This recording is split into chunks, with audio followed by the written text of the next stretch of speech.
Ibrani pasalnya yang ke-12. Mari kita akan lihat ayatnya yang ke-5 sampai ayatnya yang ke-11.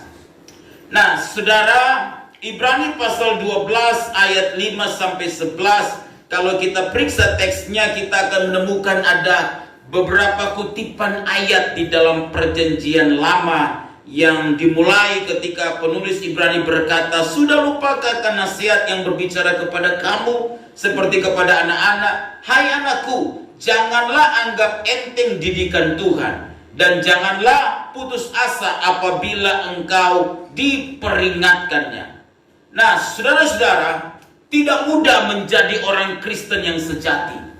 Kita harus mengakui bahwa kekristenan itu adalah sesuatu yang berbeda dengan apa yang dilakukan oleh orang-orang yang ada di dunia ini sebenarnya. Karena menjadi orang Kristen berarti menjadi pengikut Kristus. Dan menjadi pengikut Kristus berarti kita akan mengikuti jalannya Kristus. Dan berarti kalau kita mengikuti jalannya Kristus, berarti kita mengikuti jejak-jejak Dia. Berarti kalau kita mengikuti jejak-jejak Dia, kita akan mengikuti keteladanan Kristus. Apa yang Dia ajarkan dalam hidup kita. Karena itu saya harus mulai dengan mengatakan kepada kita bahwa tidak mudah menjadi orang Kristen. Salah satu hal yang pasti adalah begini. Ketika kita menjadi orang Kristen yang sungguh-sungguh, maka kata Alkitab kita harus menyangkal diri dan memikul salib kita. Itu sebuah kepastian bahwa waktu kita memutuskan untuk ikut Tuhan, maka kita sedang memutuskan untuk tidak bergaul dengan dunia ini, dan kita boleh memikul salibnya dan menyangkal diri kita sehingga kita menjadi seorang pengikut Kristus yang layak di hadapan Dia. Nah, persoalannya memang telah terjadi pergeseran makna tentang kekristenan itu sendiri. Karena orang ingin menjadi Kristen supaya diberkati. Orang ingin menjadi Kristen supaya terkenal. Kalau dia pindah misalnya dari seberang, kemudian datang ke wilayah kita supaya lebih cepat populer. Orang ingin menjadi Kristen supaya bisa dapatkan yang baik. Tidak salah, karena itu janji Tuhan. Orang ingin ke gereja, kalau boleh ketemu jodoh di gereja, tidak salah. Karena lebih baik ketemu jodoh di gereja daripada di kafe yang ada di belakang kita ini. Itu jauh lebih baik, iya kan? Dan tidak salah. Itu adalah harapan-harapan kita. Tetapi memang salib itu ada yang vertikal dan ada yang horizontal. Bahwa ada keseimbangan di dalam kehidupan kita ketika kita juga mengharapkan hal-hal yang baik itu terjadi dalam hidup kita.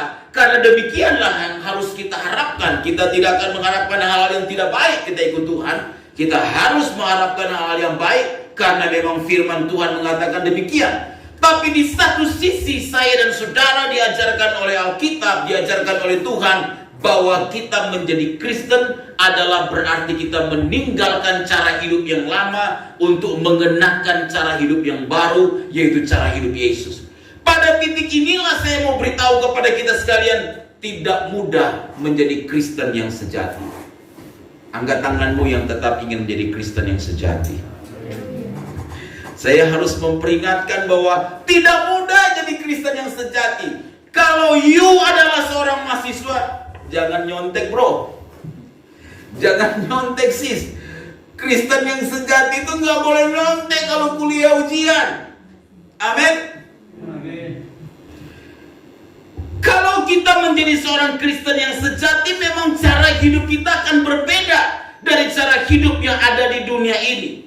Itulah yang menjadi alasan kenapa saya katakan tidak mudah menjadi Kristen yang sejati. Tapi kita harus menjadi Kristen yang sejati.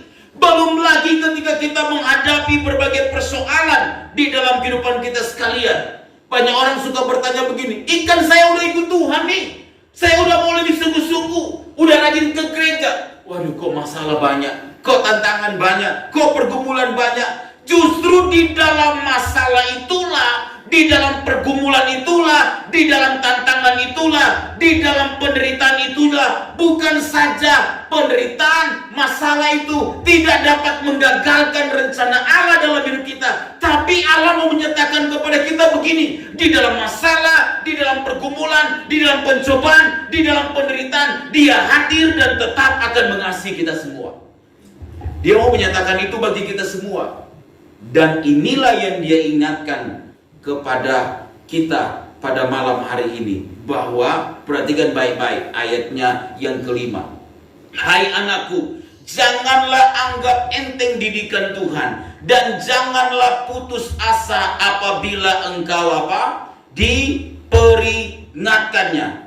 Inilah yang kemudian Alkitab katakan, jangan anggap enteng didikan Tuhan. Jadi menjadi Kristen yang sejati itu tidak mudah. Kenapa? Kita akan dididik, saudara-saudara. Kita akan dididik oleh Tuhan. Dan yang namanya dididik itu tidak enak. Seorang guru harus tidak hanya mengajar. Seorang dosen tidak boleh hanya mengajar.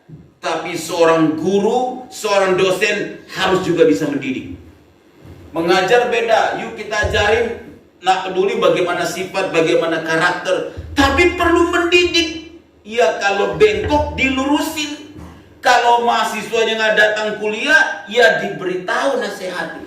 Nah, saudara sudah tahu bahwa jemaat Tuhan mula-mula itu mengalami didikan Tuhan yang begitu luar biasa. Mereka melewati sebuah proses. Mereka melewati sebuah penderitaan. Waktu mereka memutuskan menjadi Kristen.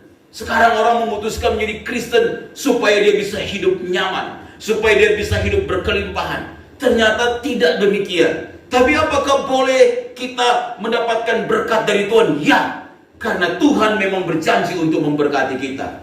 Dan itu adalah janji Tuhan. Tetapi itu bukan menjadi tujuan yang utama bagi kita. Jemaat mula-mula mereka mengalami penderitaan ketika mereka memutuskan ikut Tuhan. Sudah tahu, mereka dipenjara, mereka dianiaya. Paulus ketika memutuskan menjadi rasul, meresponi panggilan Tuhan, dia dipenjara. Sampai mati dia dipenjara.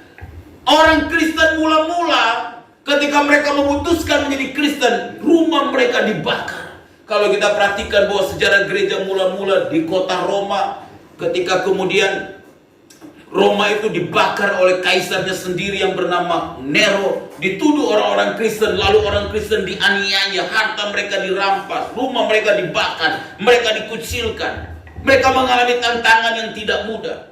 Karena itu sudah dikasih oleh Tuhan, bahwa akhirnya kita harus mengerti bahwa Tuhan mau kita bertumbuh untuk menjadi serupa dengan gambaran anaknya. Supaya kita bisa menjadi dewasa, bagaimana caranya? Mendidik kita. Tuhan mau mendidik kita. Mengapa? Karena kalau Tuhan mendidik kita, saudara-saudara dikasih oleh Tuhan, berarti kita akan menjadi anak-anak yang dikasihi oleh Dia. Amin, saudara. Nah, apa yang dimaksudkan dengan didikan Tuhan? Ayat 5 berkata kepada kita begini, saudara. Sekali lagi saya baca ayat 5.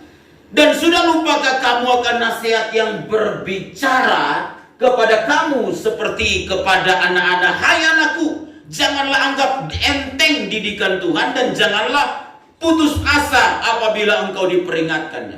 Nah, saudara, di dalam teks Alkitab kita menemukan ada puisi-puisi Ibrani. Nah, ini adalah kutipan perjanjian lama yang disebut dengan puisi Ibrani. Namanya paralelisme. Paralelisme itu ada bait pertama dan ada bait kedua yang punya makna yang sama. Misalnya kita berkata, jangan anggap enteng didikan Tuhan, lalu dia menggunakan kata dan jangan putus asa apabila engkau diperingatkannya. Didikan Tuhan sama dengan peringatan Tuhan. Nah, itu maknanya sama. Nah, apa yang dimaksudkan didikan Tuhan di sini? Didikan Tuhan di sini, saudara-saudara, dari teks Alkitab itu adalah paideia. Ini adalah seperti begini. Seperti Tuhan mentutor kita, Tuhan mentutor kita untuk mengajar.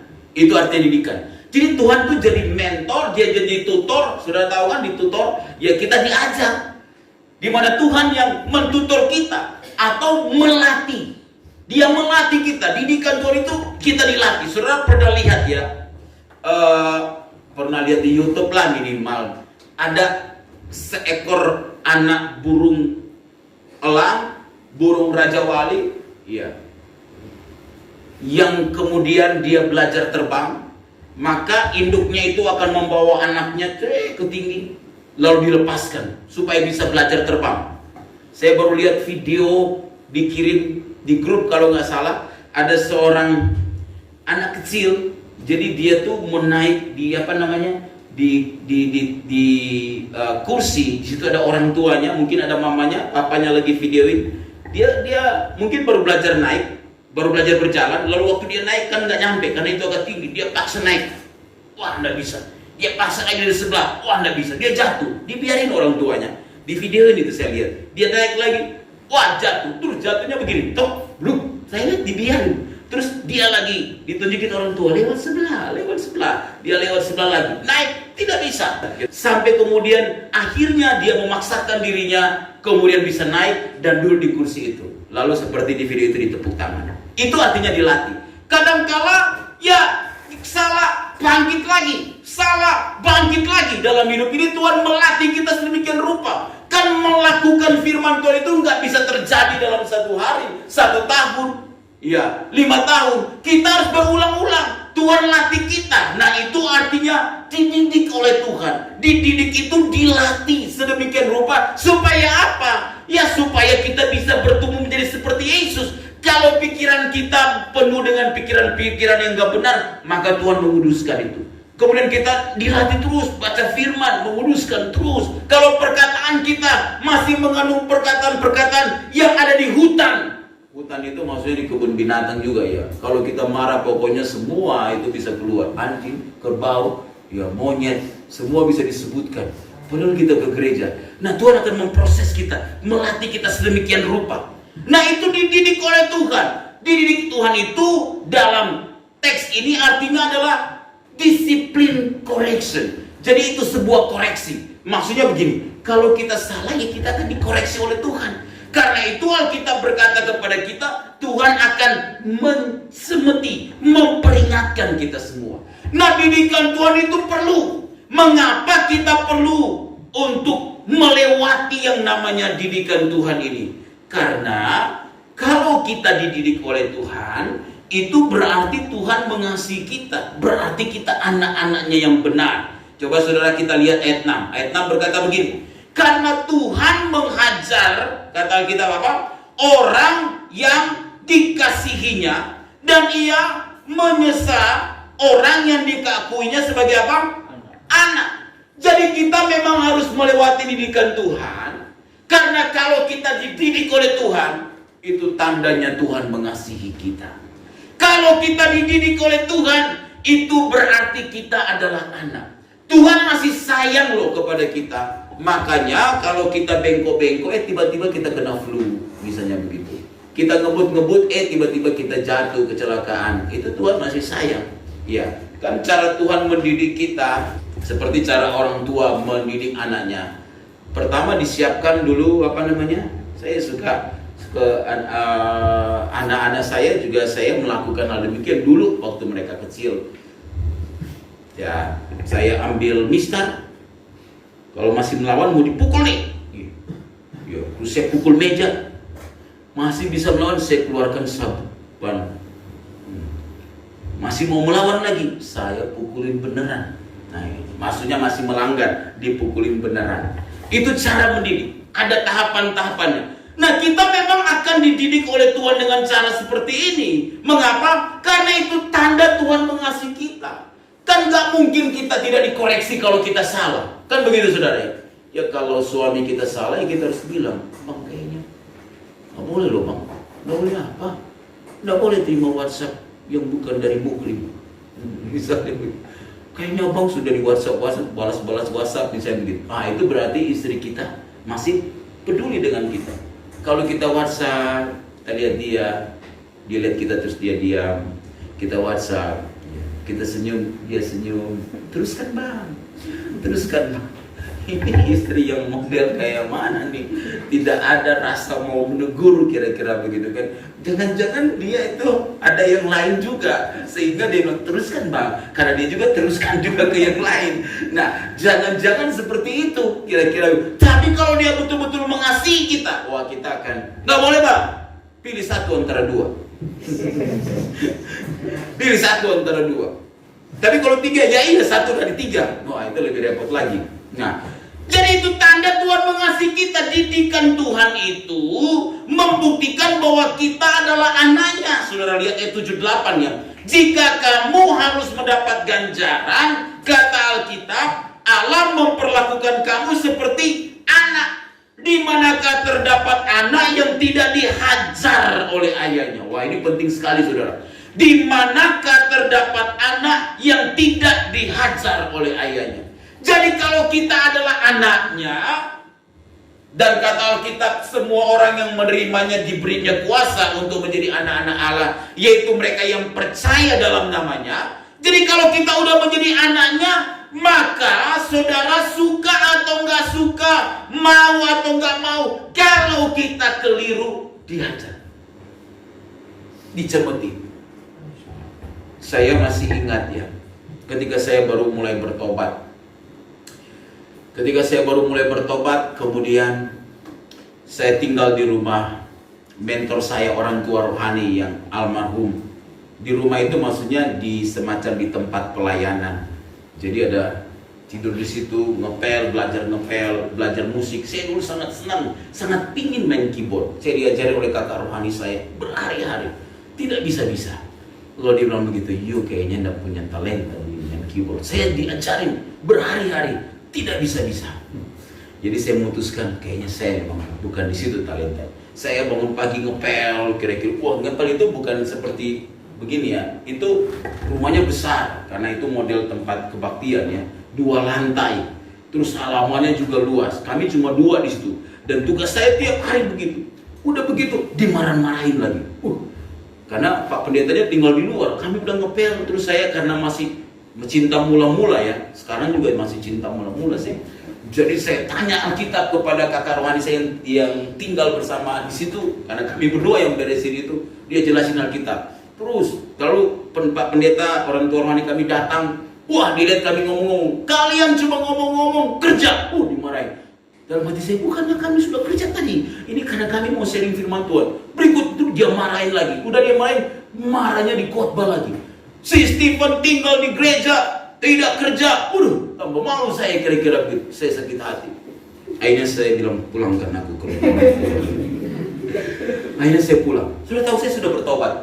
Jadi kalau saya pergi kebaktian, saya punya teman-teman. Jadi saya suka, dulu Alkitab Perjanjian Baru saya taruh di saku. Kenapa? Saya malu. Karena memang ya kelakuannya tidak benar. Tetapi waktu saya sakit hati itu saya kembali ke dunia. Wah saya bergaul lagi.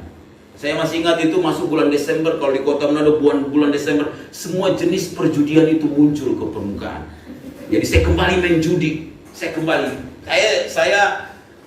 bisa main judi 3 hari 3 malam dan tidak pulang saudara. Bersama dengan orang-orang yang lebih tua. Saya baru lulus SMA pada saat itu. Saya pernah dikejar oleh seorang ibu-ibu karena saya mengalahkan suaminya main biliar. Jadi uang setoran sebagai sopir angkutan kalau ada ini, wah itu habis. Terus saya lagi tidur karena berapa hari tidak pulang, tiba-tiba dia muncul di rumah. Mana si Stephen? Dimarahin saya. Saya keluar lewat jendela dan saya kabur. Itu tidak bisa saya lupakan. Wah, memang seperti itu. Lalu akhirnya karena saya kecewa, saya main judi lagi. Wah, saya bergaul lagi dengan dunia, minum lagi, wah pokoknya jatuh lagi. Lalu satu ketika saya sakit, dan saya pikir kayaknya lewat ini. Pokoknya saya sakit, saya merasakan mati pada saat itu. Lalu ketika saya berdoa dan Tuhan bilang, you balik, you harus kembali. Saya memutuskan untuk kembali. Sejak hari itu saya tidak mau kembali ke dunia lagi. Saya memutuskan untuk ikut Tuhan.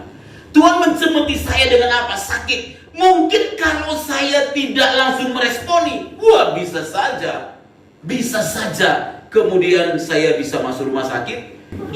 Jadi bisa saja terjadi seperti itu. Kalau Tuhan mendidik kita, itu tanda Tuhan menyayangi saya dan saudara. Berarti kita adalah anak-anaknya. Tuhan menghajar orang yang dikasihinya dan ia menyesah, kata Alkitab, orang yang diakuinya sebagai anak. Menghajar, menyesah, itu seperti mencambuk, saudara. Pada waktu itu konteksnya begitu, mencambuk, mencemeti. Jadi kalau kita memang keluar dari jalan Tuhan, ya kita akan mengalami berbagai tantangan, berbagai persoalan. Jalan keluar satu-satunya kembali kepada Bapa. Anak bungsu, dia berkata kepada orang tuanya, "Bapakku mau minta harta warisanku." Lalu kemudian bapaknya memberikan semua harta warisannya. Lalu dia pergi berfoya-foya, dia habiskan semua harta yang dia miliki. Habis pokoknya dengan teman-teman, rekan-rekan sejawatnya. Lalu dia jatuh miskin. Kemudian dia bekerja dan menjadi seorang penjaga di peternakan babi. Dia tidak cukup dapat makanan sehingga dia begitu lapar. Lalu dia akhirnya makan makanan dari hewan tersebut. Dia ingat di rumah bapaknya semua tersedia. Dia balik. Itu bicara tentang pertobatan. Saudara, kalau kita keluar dari rencana Tuhan, kita gagal. Kalau kita keluar dari kehendak Tuhan, kita bisa menderita. Tuhan punya cara untuk mencemeti kita lewat berbagai persoalan. Tujuannya apa? Supaya kita boleh kembali kepada Tuhan dan hidup berkenan kepada Tuhan. Amin, saudara. Alkitab berkata dalam ayat ke-7 begini, "Jika kamu harus menanggung ganjaran, Allah memperlakukan kamu seperti anak." Di manakah anak yang tidak dihajar oleh ayahnya? Adakah anak yang tidak dihajar oleh ayahnya? Alkitab berkata, kalau kita menanggung ganjaran, Allah memperlakukan kamu seperti anak. Begini, saya mau beritahu kepada saudara begini. Kalau Tuhan mendidik kita lewat proses, lewat penderitaan, lewat masalah, Tuhan tidak pernah menghendaki kita binasa. Ingat baik-baik itu.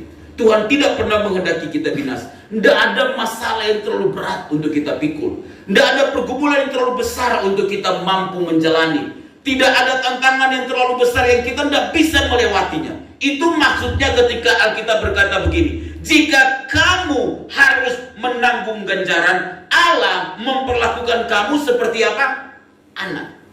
Kalau kita mendisiplin anak kita tidak pernah menghendaki kebinasaan anak kita. Memang juga ada orang-orang tua yang agak aneh ya, yang kemudian dia pukul, ya karena ada masalah. Tapi kalau orang tua yang benar, kalau kita tahu mendisiplinkan anak kita tidak pernah menghendaki kebinasaan anak kita. Kalau Tuhan mendidik kita, yang kata kita, di manakah seorang anak yang tidak dihajar oleh ayahnya, itu dia tetap memperlakukan kita sebagai apa? Anak. Kalau Tuhan izinkan ada masalah, Tuhan siapkan jalan keluar. Kalau Tuhan izinkan kita mengalami badai, maka Tuhan akan siapkan jalan keluar di tengah badai. Kalau Tuhan izinkan kita berada di angin ribut, maka dia bisa meredakan angin ribut itu bersama dengan dia. Amin, saudara. Setiap persoalan yang Tuhan izinkan kita alami, di dalam persoalan yang itu adalah bagian dari Tuhan mendisiplinkan kita, dia tetap memperlakukan kita sebagai anak. Ayat 8 berkata kepada kita begini, tetapi jikalau kamu bebas ganjaran yang harus kamu derita, yang harus diderita setiap orang, maka kamu bukanlah anak, tetapi anak-anak gampang. Artinya begini, anak-anak gampang itu adalah anak-anak yang apa namanya, yang istilahnya tidak memperoleh proses didikan, yang mereka tidak memiliki kualitas sesungguhnya sebagai seorang anak. Itu anak-anak gampang.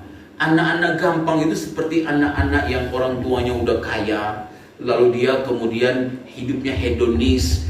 Ya itu gampang. Ada masalah sedikit tinggal telepon orang tuanya. Itu maksudnya anak-anak gampang. Kadang-kala begini, tak gampang dalam kita mengikut Tuhan itu maksudnya begini. Ya kadang-kala kita udah doa lama, belum dijawab doa kita. Kita udah berdoa, Tuhan saya mau menjadi manajer, sampai sekarang belum dijawab. Masih menjadi karyawan. Kira-kira begitu. Tuhan saya ingin punya perusahaan, sampai sekarang mungkin belum dijawab. Kalau ada yang berdoa seperti itu, kita masih bekerja di perusahaan orang. Artinya tidak langsung dijawab oleh Tuhan. Tapi kalau anak-anak gampang, apa yang dia minta kepada orang tuanya langsung dijawab. Itu anak gampang. Itu maksudnya begitu ya. Pak, aku butuh mobil. Wah, orang tuanya sultan kasih mobil. Pak, aku mau ke Eropa, kasih tiket. Pak, aku mau ini, dikasih. Tapi coba anak kita, Pak, aku mau makan KFC. Doa dulu nak ya. Doa dulu nak ya, minta sama Tuhan. Gak langsung kita jawab. Bukan karena kita tidak punya uang, karena memang kita nggak ada uang. Yang dialokasikan untuk anggaran itu maksudnya uang kita untuk alokasi yang lain, misalnya begitu. Nggak semua kita akan jawab. Nggak semua kan Anda bilang, Pak, KFC dong, ayo nak. Ya, Pak, apa namanya, rumah makan sederhana Padang, ayo nak. Pak, kita ke Blue Plaza, ayo nak. Pak, kita ke surga, ayo. Nah, semua kan akan langsung dijawab seperti itu, saudara-saudara. Ada proses. Nah, kita ini bukan anak-anak gampang. Karena kalau semua langsung dijawab, itu gampangan. Ikut Tuhan, kenyataannya tidak semua doa kita langsung dijawab. Bahkan tidak semua doa kita dijawab. Saya harus memberitahu itu. Tidak semua doa kita dijawab yang menurut kita pandang baik ya. Tidak semua doa dijawab. Itu maksudnya sesuai keinginan kita. Semua doa kita dijawab oleh Tuhan. Dijawabnya bilang begini, ya udah aku nggak mau jawab, aku nggak mau beri apa yang kau mau. Nah, itu artinya dijawab. Tapi tidak semua doa kita dijawab. Itu maksudnya sesuai keinginan kita, sesuai harapan kita. Itu kenyataannya, saudara dikasih oleh Tuhan. Karena itu proses kita menjadi anak itu perjuangan. Perjuangan mengenakan hidup Yesus, mengenakan kasih Tuhan, mengenakan pikiran, perasaan yang seperti terdapat dalam Yesus Kristus. Dan kalau kita memiliki kualitas seperti ini, wah, kita dicari-cari. Kita mau resign, jangan resign, Pak Cuy. Iya, Pak itu kerjanya bagus, jangan resign. Tapi saya mau resign aja. Jangan, saya mau berhenti. Manajer, siap. Misalnya begitu. Strategi rupanya itu ya. Bang Dita bilang, saya mau resign, mau pindah perusahaan. Jangan resign. Iya. Tapi saya mau resign. Oke, kalau begitu 5% saham perusahaan ini untuk apa? Boys, misalnya 50% saham perusahaan. Nah, saudara-saudara dikasih oleh Tuhan, itu tidak mudah. Tetapi kita harus melewati proses tersebut. Nah, kalau Tuhan mendidik kita, Tuhan itu punya tujuan pasti. Saudara lihat ayat yang ke-9. Alkitab berkata begini ya. Ayat 9 berkata begini, selanjutnya dari ayat kita yang sebenarnya kita beroleh ganjaran dan mereka kita hormati. Kalau demikian, bukankah kita harus lebih taat kepada Bapa segala roh supaya kita hidup? Sebab mereka mendidik kita dalam waktu yang pendek sesuai dengan apa yang mereka anggap baik. Tetapi dia menghajar kita untuk apa? Kebaikan kita. Jadi saudara-saudara, Tuhan mendidik kita yang pertama, kata Alkitab, itu selalu untuk kebaikan kita. Kebaikan seperti apa? Supaya kualitas hidupnya kita itu lebih berarti. Perhatikan ayat 9-nya. Bagian yang terakhir berkata begini, kalau demikian bukankah kita harus lebih taat kepada Bapa segala roh supaya kita beroleh apa? Hidup. Supaya kita beroleh hidup. Hidup itu adalah zao di situ dalam teks asli. Itu lebih kepada bagaimana kita bertanggung jawab dalam hidup ini untuk mengerjakan sesuatu. Lebih kepada kualitas hidup yang Tuhan mau berikan kepada kita sekalian. Lalu yang kedua, ayat 10 berkata kepada kita begini, saudara. Sebab mereka mendidik kita dalam waktu yang pendek sesuai dengan apa yang mereka anggap baik, tetapi dia menghajar kita untuk kebaikan kita supaya apa? Ada kata supaya. Jadi kalau kita temukan di Alkitab ada kata supaya, itu berarti alasan atau tujuan. Kalau kita ingin menafsir Alkitab ada kata supaya. Jadi setiap kita menemukan kata supaya itu berarti punya makna hermeneutik, makna penafsiran. Itu tujuan. Supaya apa? Supaya kata Alkitab kita beroleh apa? Bagian dalam apa? Kekudusannya. Amin, saudara. Supaya kita beroleh bagian di dalam kekudusannya. Nah, saudara dikasih oleh Tuhan, didikan Tuhan membawa kita untuk lebih mencintai Tuhan dalam hidup ini. Didikan Tuhan membawa kita untuk lebih mengasihi Tuhan dalam hidup ini. Kalau Tuhan proses kita sedemikian rupa, Tuhan punya satu tujuan saja, supaya kita lebih semakin mengasihi Tuhan.